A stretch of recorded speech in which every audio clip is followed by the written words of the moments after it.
So let's look at the first cluster. We have here the King of Swords, which is going to be automatically about mental processes, about it can also deal with communication and arguments and things like that, because the king energy, it's always somebody who is prepared for battle. Okay, the way this person is depicted, it indicates to me there's some type of strategy, long-term planning that you are going to need to do, and it relates to projects. It relates to the with the Ace of Wands. So let me just talk about this first, okay? So the King of Swords is an air sign. So this is an Aquarius, a Gemini, a Libra. This is the energy that they're bringing into the picture for you. You might have some type of new project starting with this air sign, or this air sign is going to give you some very, very good insights when it comes to your own personality, when it comes to the way that you approach. Aces is about passion. It's about the hot-headed energy within us. Okay, it deals with ambition as well. So in terms of like the practical front, this is basically thinking about laying down a game plan for your life when it comes to work, when it comes to career, when it comes to travel as well. Thinking about long term, what it is that you're hoping to achieve out in the world, and how you can bring that into the fold. So this is about executing some types of plan, bringing it from the mental plane into the physical plane, but doing so in a very strategic way. So you might encounter an air sign energy that is going to help you with your project. Overall, it's going to be very, very positive. A lot of you, for those of you who are dating and who are in an environment where you're brushing up against this air sign, and I don't know why I said brush up, because I do feel that there's a very, very strong sense of physical attraction coming through between you and an air sign. And it's coming in very strongly. Now, the thing about Virgos, I feel, as an earth sign in general, is that you don't like succumb to passion easily, and especially you don't feel strong urges, desires, as much as, let's say, a fire sign. But I feel like this person, this air sign, is somebody who's very, very intelligent. And they're sweeping you off your feet mainly because they're very systematic. The way they think is very organized, very logical. They have a wealth of knowledge. They can give you very good advice as well. And I feel like you're starting to come to the point where you respect them. You respect their expertise, their intelligence. And there might be passion that is sparking off as a result of that, because you tend to be very picky with your partner, but this person has a lot to offer. On an intellectual level, they stimulate you intellectually, and as a result of it, I feel like it's just the beginning of passion happening with an air sign, okay? What's coming through as well on the work project? We do have here the Nine of Wands, and the Nine of Wands is a card about taking some time off from a conflict and fighting another day. It's linked up with the Six of Swords. So I feel like for a lot of you, there might have been a fire sign in your life that you're moving away from. Okay. And fire signs are Sagittarius, Leo, and Aries. So there might have been a lot of conflict, a lot of battles had with this fire sign. And as a result of it, you might transition away from somebody who's less explosive, who's less, I would say less passionate. I don't like to say that, mainly because fire signs have a lot of passion, but I feel like it's too fast and it's too combative, and you want a little bit more peace, harmony, stability in your life. So you might be transitioning from a fire sign to an air sign. And fire sign, Sagittarius, Leo, Aries, transitioning to an air sign. The air signs are Aquarius, Gemini, and Libra. So I feel like there might be residual conflict with a fire sign. You're being on guard about this. Or there might have been a pattern of recurring like conflict with a fire sign, and you're a little bit jaded when it comes to approaching new people and approaching new relationships, interpersonal relationships overall. So you might be a little bit on guard and a little bit hesitant, okay? However, what I do feel overall is it is an end to conflict, because you're taking the smart route. If you've had conflictual like interactions with another person, you're finding a way to move away from it, and you're also in a place where you're not going to let it affect you, you're going to take a preemptive strike by diffusing a situation, by not engaging in conflict and just moving yourself away. So overall, it looks to me to be very positive. In terms of major transitions happening in your life, we do have the Death card as well as the Hierophant. First of all, both of these cards together, the Death card deals with major transformation. The Hierophant deals with modes of beliefs, ways of doing. It can also indicate family situation as well. My first interpretation intuitively when I see these cards is your perception of family, your perception of, marriage, institutions, belief in a work environment, these things are going to change. So for a lot of you, you might have a renewal when it comes to family values. So you might realize that a lot of the things that you were brought up to believe, those beliefs are outdated. And you are going to have to forge new value systems and new beliefs for yourself. A lot of you might be honestly leaving an environment where you are employed under somebody else in a very hierarchical, in a very structured institution. It can be a big company, and you're starting to realize there are so many inefficiencies within that work situation. So then you're moving away from it and you're starting something brand new. You could be starting with a smaller company, or you can be transitioning as well to self-employment, okay? A lot of you, this overall can indicate a divorce, walking away from a long-standing, stable relationship where you thought you would get married, or you were living together and acting almost as if you were in a marriage with one another. So it's a long-standing relationship that is no longer serving its purpose, and you are going to have to walk away. So those are the ways in which it can play out. And I do feel for a lot of you, you might have been involved here with a fire sign. There is somebody making a comeback in your life, and this card keeps showing up for all the signs, mainly because we are in the Mercury in retrograde time frame, which brings about a lot of people from your past. You are also very hesitant about exes and people from your past popping back in, because you're done and over and you want to move on, but something keeps drawing you back in. And I feel like if it's a fire sign, it might be somebody who's trying to re-engage you in conflict, and you don't want that type of conflictual, energy constantly in your life. So you have already moved on, and it feels to me as if they might not have moved on, okay? I don't feel conflict with the air sign, because I feel like more passion with the air sign, but there is like a deep-rooted relationship, possibly with a fire sign, that you're trying to move away from here with the Six of Cups as well as the Princess of Wands. I feel like this is a brand new energy. This might be somebody from your past, and I do feel that there is a sense of recklessness about them. I feel like they don't know how to fight fair. They might be a little bit passionate and explosive. They might not know how to verbalize what it is that they're feeling, what it is that they're thinking. They might not know how their actions affect others. So there is a little bit of self-absorbed type of energy associated with this relationship. So it's a young energy, because the Princess of Wands is usually like a Page of Wands. Page of Wands are a little bit more unreliable.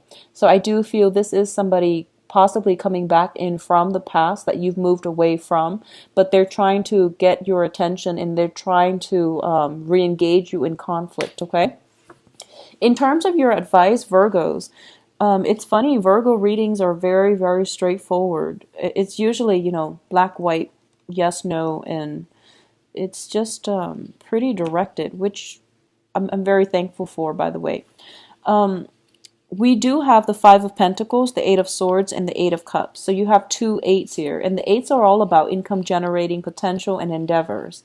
So I feel almost as if, for those of you who are shifting away from, stable employment with a big company where things are just really annoying and aggravating and people are not pulling their weight, and there's a lot of driftwood just around, and it frustrates you. Transitioning to a situation where you are self-employed is going to be very beneficial for you. You have 2 8s here, which indicates to me as well you have a lot of expertise, know-how. The only thing that you're hesitant about is a lot of the times you like to work behind the scenes. You don't really want to be in the spotlight, but you have very strong work ethics. You have a very systematic way of doing things. So I feel like you would be best in a supervisory role. A lot of the times, it takes me back to this ancient saying, which is that the person that wants to wield power are probably not great leaders, but the ones that don't want it, that they should lead.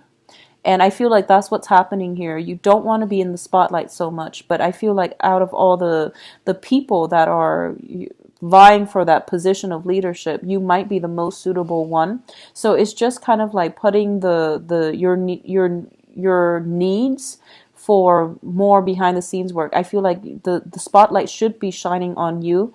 That's where you're going to make the most difference. It might be uncomfortable at first, but that's where you're going to make a lot of traction. That's where you're going to institute like major structural changes within an organization or within a work environment. So that's what I'm sensing here, because the King of Wands, the King of Swords is somebody who they make the right decisions. They know how to work smart. And I feel like that's what you're doing. You're very efficient. And you have some great opportunities coming through for you as well on the work front. So don't worry, okay? I feel some work situation, especially coming through in May. If you're thinking about leaving your current job because you're no longer emotionally satisfied, or you're dealing with combative people at work, there will be new job opportunities in the May time frame. I feel that strongly, and I feel that it would be very beneficial for you to try to look for some work after the Mercury in retrograde period. Don't get yourself in a situation where you accept a job during Mercury in retrograde and the job description is like nothing related to what you're doing. So just be careful about that, okay? What I'm also feeling in terms of the financial situations right now, I feel like there might have been a major dip. We have the Five of Pentacles here. Within the past 5 months, there might have been a lot of major dips in the financial sector, which could be, just like spending, fixing house, fixing property, just money coming in. So this is the month in which things are starting to stabilize on the financial front. You are getting money that is promised to you or that is coming through, and you're going to save it. So you're going to be very cautious about spending as well, which is like which is really good. There might be some, honestly, a lot of you might have been dealing with divorce situation. Assets are being halved as well. So it seems to me as if there might be a little bit of a decline in the way in which you're spending money. You are holding on protectively to your money, and that would be a good move. But I do feel the money situation is not, I don't really worry about Virgos when it comes to spending, especially out of all the signs, Virgos and Capricorn. I don't feel that you're, extravagant spenders. So I wouldn't worry about that. But I do feel that the whole concept about, our own, knowing our own sense of self-worth, not re-engaging into conflictual situations with other people, even when they're like provoking us. That is something you're starting to come to realize for this month, and it is going to be very favorable for you, okay? A lot of the times, with all these 3 cards telling me, and it's a very similar energy to what I was getting for Aries, so a lot of you might be romantically linked up with an Aries. I'm sensing that it's kind of like, pick your battle. It's basically pick your battle. And I feel like a lot of the times too, and the energy is similar, Aries or the fire signs, they do want to, get their point across and have the last word. Whereas for you, you want the last word. Everyone does in arguments, we have to get our point across.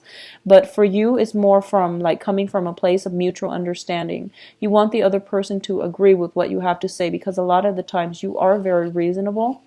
And it's basically, if there are very, very many jarring differences between you and another person, it basically means they're not on your same wavelength and they're not ready yet at that point in their life to hear those messages that you have to say. So cut your losses, pick your battles, move away from fights that you cannot win. Okay, it's going to be so much better for you because we can't constantly, teach other people. They have to learn these life lessons on their own. A lot of the times, life lessons don't really hit home until people are at the time in their life at the right moment in order for them to hear what it is that the universe is trying to tell them. So just keep that in mind and try to let a situation go that is no longer working. You don't owe them anything. You don't owe an explanation. You don't always need to have the last word. You don't always need to have that sense of closure. With both of these cards, I feel like, the whole karmic situation ending. So let's put them all in perspective because I feel like everything's going fine in your life. You're moving on. You're in a good spot. But I feel there's a lot of guilt. I feel there's some guilt coming in from your end, and let me just explain this situation. So it seems as if both parties are kind of cast out in the cold. They made a vow to, stick by one another. One party is walking away, and the other person is kind of left wondering, what exactly happened. So I hope you can see it based on these cards. They made a vow to stay together. The karma is done and over with. And sometimes karmic relationships, teach us a lot about ourselves. It deepens our understanding about life, about what it is that we need in order to be happy, and about our purpose in life. So a lot of the times you come together, learn important lessons from other people. A lot of times the relationship might be conflictual as well because, we're all people, we're all very different. And the thing about, I feel like with Virgos is, when a relationship ends, you think that it's a personal failure on your end because you're perfectionistic. If there's a problem, there has to be a solution. And when you're dealing with other people, there, especially if it's a karmic relationship, there are problems for sure, but maybe sometimes there isn't a solution. But you feel that walking away, you feel like leaving, like walking away without like a solution, you feel like it's a personal failure. So don't get into that mentality. Sometimes relationships fall apart because they have run their course, the karma is complete, and it's time for you to move on. The other thing I'm looking at here is for you or your partner, I feel like someone is walking out and the other person is kind of like left holding the bag without an explanation. If you don't feel you have the explanation, I do feel it might come to you in May. I feel like it might come to you in May. If the other person have walked away from you and you're just like left holding the bag without any type of closure, I do want you to take some time and just, accept the fact that they're gone and not dwell on the fact that you might need closure, because I feel like something is ending in your life and it's okay to let it go, because by constantly, cycling through it, expecting them to come back and finding some type of closure, or, you like to make sense of things. You want to figure out why something is this way. And when it comes to dealing with human relationships as well, you take the same approach, which is, why did they walk away? There has to be a logical explanation for it. And when you're dealing with another person, you might not have that type of closure that you're looking for, okay? So let the questions kind of subside for now. The answers will come to you. It will come to you. And when it does, it's not really going to matter that much to you. The bottom line here is there is some completion of karma. There was a conflictual relationship and it's being brought to its end. And the end is basically the other person has to walk away. Otherwise, it's going to be a recurring pattern. Okay? So I feel like coming into that conclusion for yourself is going to be the best form of closure that you're going to get, especially for this month. Okay?